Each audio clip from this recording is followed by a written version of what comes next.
Hi, my name is Gabriel. I'll be your student nurse from Hack. Could I get your first and last name and date of birth, please?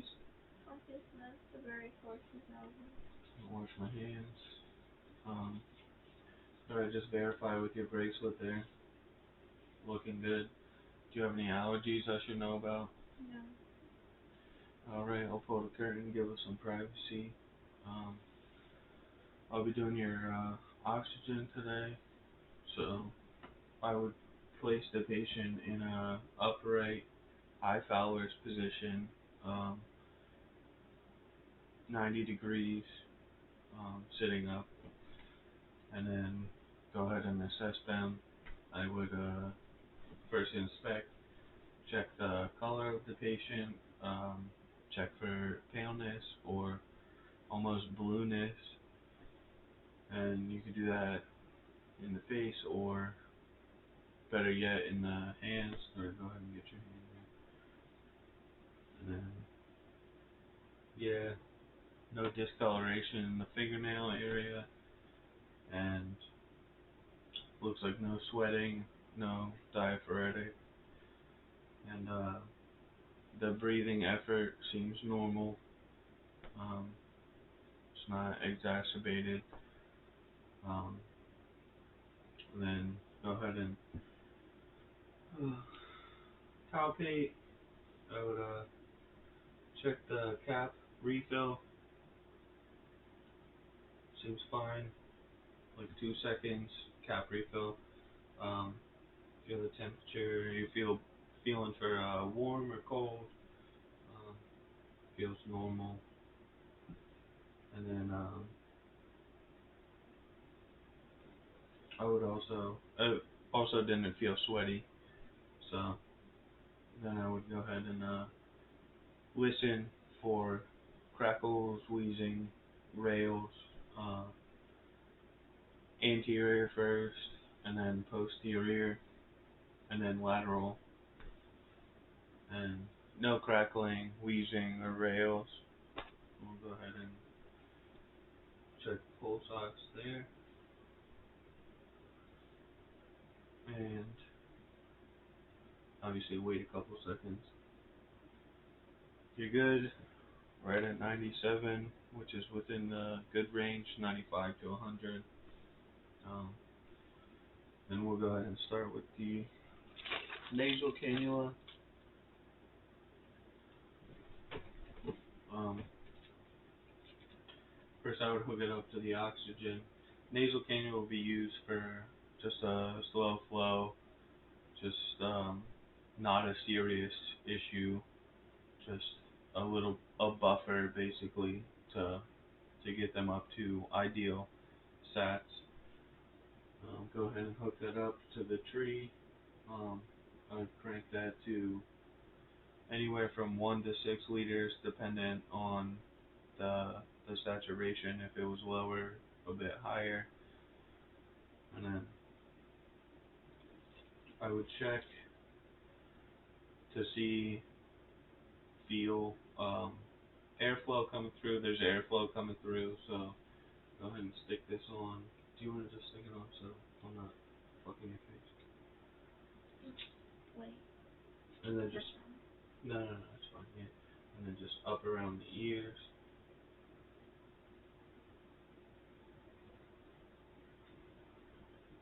Okay, and that's good. The prongs are in the nose, perfect, around each ear, and then um, if the patient was having issues with dryness or bleeding in the nose, you could pop some sterile water on there to keep it moisturized if they were going to be staying on oxygen. But you could take on this one. Alright, cool. Alright, next would be the mask. So the mask would be used for more acute reasons, like if there was an issue or a complication, or the patient was dropping but not dropping massively. Um, First, I would hook it up to the oxygen, you know, get it pumping. I'd put it at anywhere from 5 to 8 liters, um, and then honestly, it'd be easier if you did it. Yeah.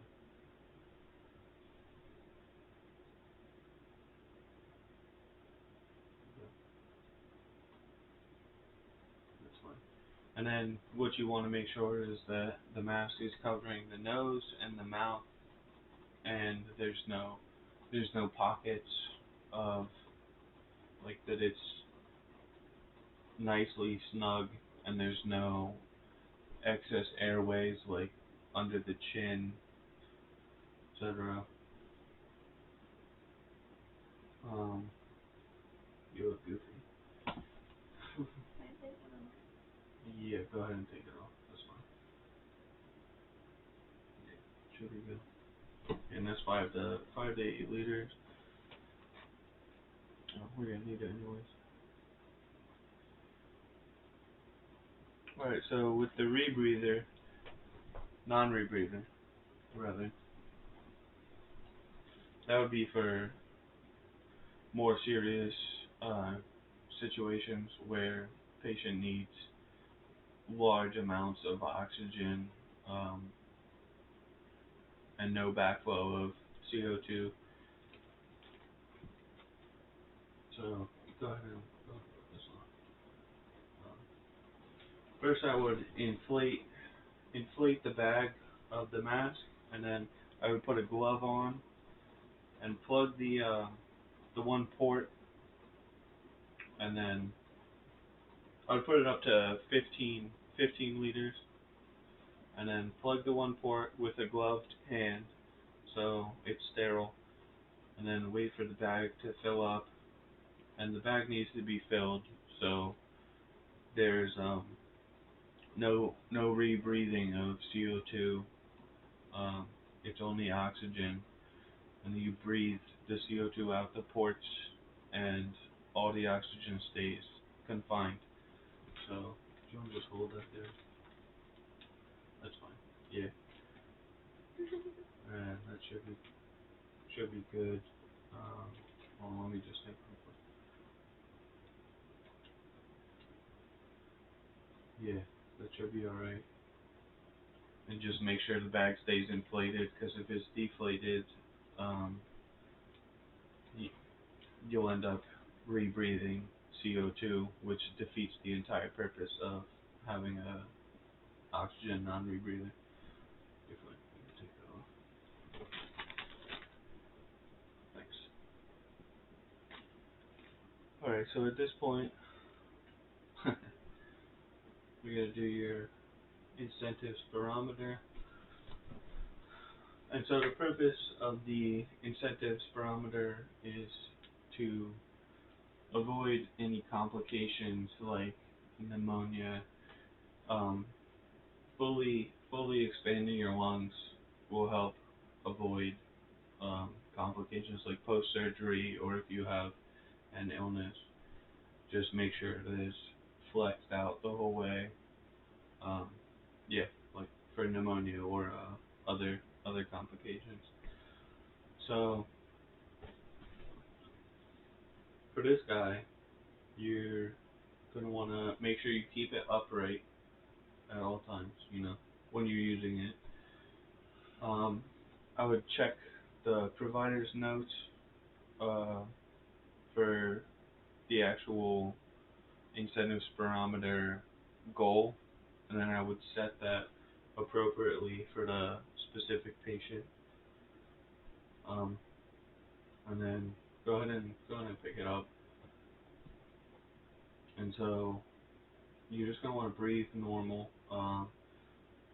And so with this thing, you're gonna be inhaling with it. So you're gonna want to exhale normally, and then make sure you close your lips around the mouthpiece completely, and then inhale slowly and gradually. You definitely don't want to um, inhale real fast, because that'll give inaccurate reading. And then you're going to want to inhale slowly, deeply, until you reach that mark. And then you're going to want to go ahead and hold your breath for anywhere from 2 to 6 seconds.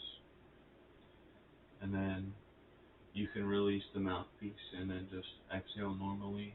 And you don't want to do that for like 10 breaths, taking breaks in between to reset to your normal respiration.